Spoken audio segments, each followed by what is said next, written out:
Hey guys, how's it going? Michael Troy here. Today we're looking at New Teen Titans number 3 and 4 from the Baxter series relaunch in 1984. I guess 84 and 85, looking at the cover dates.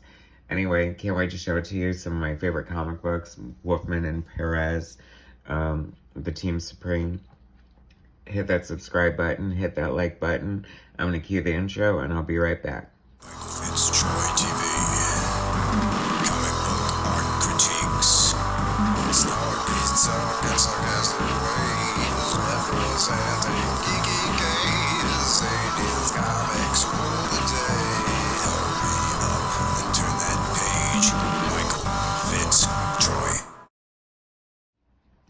Alright, so here we go. New Teen Titans number 3. We just did number 1 and 2. This is the story that kicks off the Baxter storyline, a 5-part story. Sadly, Perez's swan song on the title for 4 years before returning for Who is Wonder Girl. And he left with a bang. I was super sad to see him go. Of course, he left to pencil Crisis on Infinite Earths, so I guess I'm so glad that we have that, but I think I would have liked to get in a little more life out of the Titans. I think it had a little more juice left and sort of unraveled after he left, but what are you gonna do? We have what we have, and it's so good. So, speaking of unraveling, I feel like, okay, so issue 1 and 2 were penciled and inked by Pérez, and he's just penciling now. I think he's starting to do Crisis at this point and doesn't have time to ink as well. Plus, he's still kind of wrapping up the old, like, monthly Titans book. Like, there was the wedding of Donna Troy and all this stuff going on. He wasn't doing it full time. He's doing layouts, covers here and there, so he's kind of all over the place. So, I guess it's kind of a miracle that he was able to bring us 5 issues, inked or not. And I think that the rest of the issue is credited to Romeo Tinghall, but I feel like this definitely looks like Perez's inks on this opening page, and what a gorgeous opening page it is. Raven slowly been succumbing to the dark side of her lineage. Her father's the demon Trigon. And now so her skin is red. She's got 4 eyes and she's evil. It's funny with the coloring, like the coloring I talked about in the last issue, like they were kind of getting used to the process. This might be the flexography printing style, but on Baxter paper.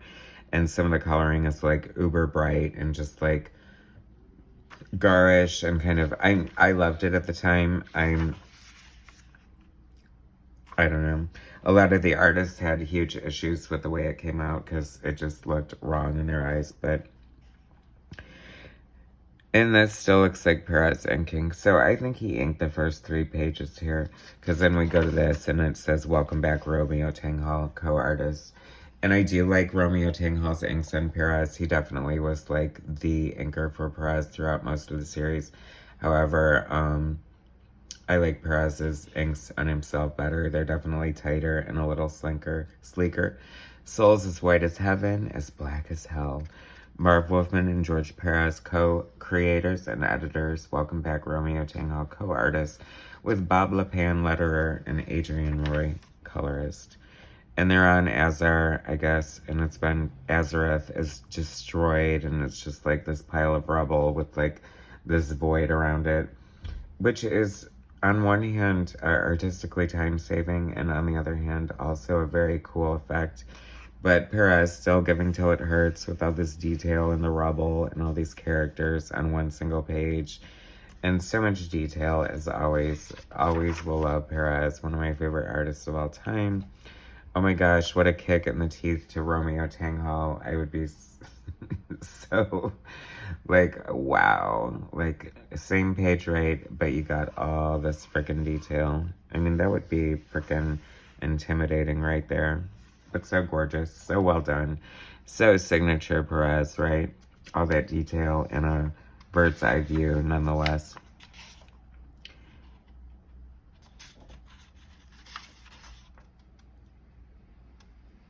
I mean, the art still looks good. It definitely looks, you know, more like the classic Teen Titans art that you're getting in the initial monthly series by Pérez and Tang Hall. I feel like maybe there's a little bit too much. Like, I feel like they had a new toy and they played with it like way too much. There's a lot of color holds going on here, and it sort of takes away from the integrity of the original art. Like, there's a lot of beautiful line work in here that I feel sort of gets lost in the process of that. Oh my god, I love to see this so much. This is like one of my favorite house ads. Like, so many great books. Blue Devil, Gemstone of Saturn, Vigilante, Teen Titans, of course, Batman and the Outsiders, Justice League with Martian Manhunter, Omega Men, Swamp Thing, Flash, All-Star Squadron, Atari Force.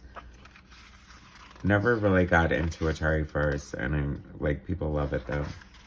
Legion of Superheroes, another one that I just never felt like there was the right end for that, and I was hoping to get in with that on Brian Michael Bendis' run, but it just kind of didn't happen. Sorry. Anyway, I love these long vertical Pérez panels. Like, that's definitely a signature Pérez, and like, this is fun. They are confronting like their evil doppelgangers, and now I guess Pérez's original intent was to do them like he did in issue 2 and sort of just do them in pencil with the shading, but it was too time consuming and like too hard of a technical like feat to achieve in a timely manner, so they resorted to like the Zipatone thing, I want to say, and I have to say I really love it because I do love Zipatone and I think it looks cool. It's very classic, like comic book. And boy, that is really some torture device going on for Batman there. But it's so cool. I kind of loved like them just fighting their dark, evil selves. Like, it was kind of cool. Interesting that Dark Cyborg is like human and not cyborg at all. And Dark Wonder Girl is killing her old lover, saying, "You shouldn't mess with teenagers, buddy." Professor Long. Not for long, Professor Long. Anyway, I don't know where I'm going with that, but that's such a great shot, such a signature Pérez. Like, she's just, he packs such a force and momentum into his art. I just love it so much. Jillian, Gar's sort of girlfriend, all the Tamaranians enslaved. Boy, they had a tough break. This is kind of creepy. I love, and let's just say that Pérez draws like the best butts in comic books. I mean, come on. Kid Flash with 4 eyes, looking all creepy. Jericho tripping balls, like whatever he's going through there. I just love the Titans so much. Next issue, Torment. All right, bring it on. Another great cover. As great as these covers are with like sort of like the marker coloring, I think Pérez was coloring with probably like colored pencils and markers and things, from what I remember reading in interviews. And as much as I like it, I kind of prefer the pen and inked Pérez because it's just like classic comic book art to me. I remember being disappointed by the fact that Pérez wasn't inking this, because you are losing a lot of the details, but it's still fantastic just the same. Even though I wish this bridge wasn't covering Starfire's face because she is my favorite Titan. And then probably Wonder Girl. And then probably Changeling. I don't know. I love them all. What's not to love? I love this too. I love like taking advantage of the comic book art form and just like doing this sort of, well, I guess it's not really. I thought it was like more like a double page spread, but it kind of, I do like how this flows into it, if that's not the case. Pérez always like knew when to throw in a good silhouette, and this is just kind of cool. Seeing the Justice League defeated by whatever the hell's going on here with Trigon. Marv Wolfman and George Pérez, co-creators, co-editors, Romy Tanghal, inker, Todd Klein letterer, and Adrian Roy colorist. Interesting. Todd Klein, I feel like, is the normal letterer for the Titans, and Bob LePan lettered the last issue. Maybe he was overcommitted. I don't know. So, and we have another, I feel, evolution in these dark figures. Because now they've gone from having the zipatone to just being like a gray tone. And I feel that is also effective. That's fine. So I'll take it. But it's funny because in my own coloring, you know, like learning how to do Procreate and stuff, it's like you learn how to do effects like this with the color holds. But you really have to hold back with it and not overdo it. Because sometimes it's too distracting. If it's like too many times on one page, I feel like once a page should be the limit. Although this is kind of lending itself to that. It's funny, I believe this was obviously during the time that the Statue of Liberty was under construction forever and a day, what it felt like. And I love that comic books are kind of a time capsule and they include stuff like that. And oh my God, George Pérez, like, what are you doing? Like, that's so crazy, all the detail. I mean, this pretty much is his swan song on the Titans for, like I said, for 4 years, so. He's wrapping it up with a nice little bow. Great Saturday morning. I miss Saturday morning cartoons. Oh, well. Let it go. Let it go. Another great butt. Lilith. Love her. Love the character. I don't know, this is classic, like, Pérez, like, comic book storytelling, just, like, the effects he's doing. I can't decide if he's Hitchcock or Spielberg of comic books. Maybe a little bit of both. And I always wanted that to be blue for some reason. They had the ability, like, and shouldn't her face have been red? Am I calling out bloopers on the Teen Titans? Perhaps. Now this was actually mind-blowing to me and really cool. I just loved how the characters look in that. Like, that would be such a great, like, wraparound cover or, like, poster or something. Like a long, big poster.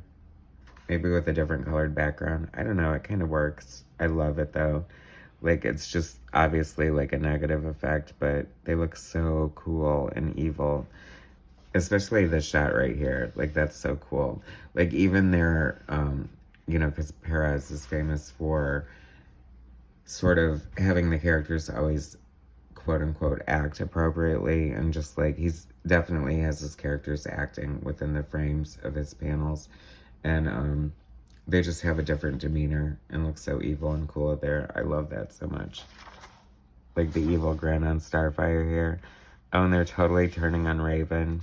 That's so Raven. She deserved it. She had it coming. She had it coming. I always loved this snake. But I hated this color mistake of, like, that's clearly her red leg, and you made it yellow, you bad colorist or separator or whoever the hell you are. I mean, it happens, I guess, but it always chaps my ass. I hate it. Dun, dun, dun. Now that is a cool page. That should have been inked by Pérez, though. Like, how cool is that? I do love that hatching there. And, of course, the Kirby dots in the background. And I thirst for vengeance with my perverted costume. I'm, like, practically naked. They just don't do costumes like that anymore. I don't know if that's a good thing or a bad thing. Anyway. Teen Titans 3 and 4. Judah. Thanks so much for watching. Please subscribe to my channel, hit like, share my content, and I'll bring you some more later. Thanks, guys.